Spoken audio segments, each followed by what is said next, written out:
नमस्कार. चला आज रेकीला कसं बोलवायचं आणि स्वतःला कसं हील करायचं ते बघणार आहोत.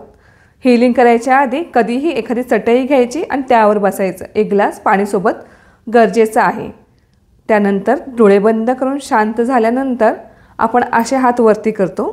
डोळे आपले बंद राहतील, हात अशा प्रकारे वरती राहतील आणि आपण रेकी मातेला बोलवतो आहोत. हे रेकी मा, तू मला हील करायला ये. हे रेकी मा, तू मला हील करायला ये. हे रेकी मा, तू मला हील करायला ये. ह्या दरम्यान तुम्हाला इथे काहीतरी खेचल्यासारखं एनर्जीचा इथे फील होईल. जसं हे एनर्जीचं फील झालं का हात आपण खाली घेणार आहोत. पुन्हा एकदा हात असे रब करणार आहोत.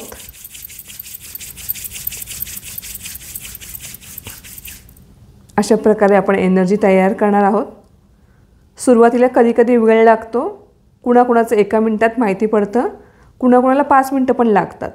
रोजची प्रॅक्टिस केली तर आपल्याला ह्याचा एनर्जीचा फ्लो माहिती पडेल. तर याचा आपण हात मागे पुढे करतो आहे आणि मध्ये एक आपल्याला एनर्जी फील होते.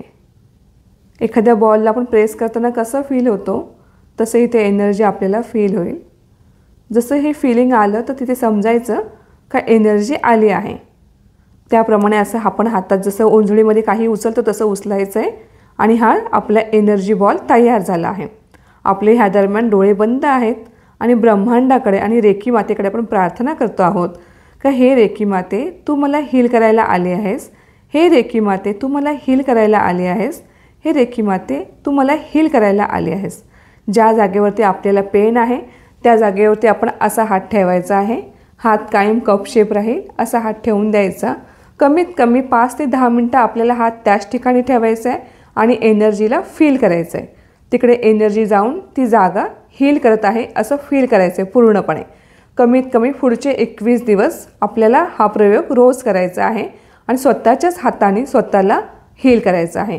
जसं इथे हीलिंग कंप्लीट झाली का हात जोडायचे आहेत आणि माता, पिता, गुरु, इष्ट आणि रेकी मातेला धन्यवाद द्यायचा आहे. असं करून ज्या जागेवर बसलो त्याला प्रणाम करायचा आणि 1 ग्लास पाणी पिऊन घ्यायचं. अशा प्रकारे तुम्ही रोजच्या आयुष्यात तुमच्या हाताने स्वतःला नक्कीच हील करू शकता. धन्यवाद.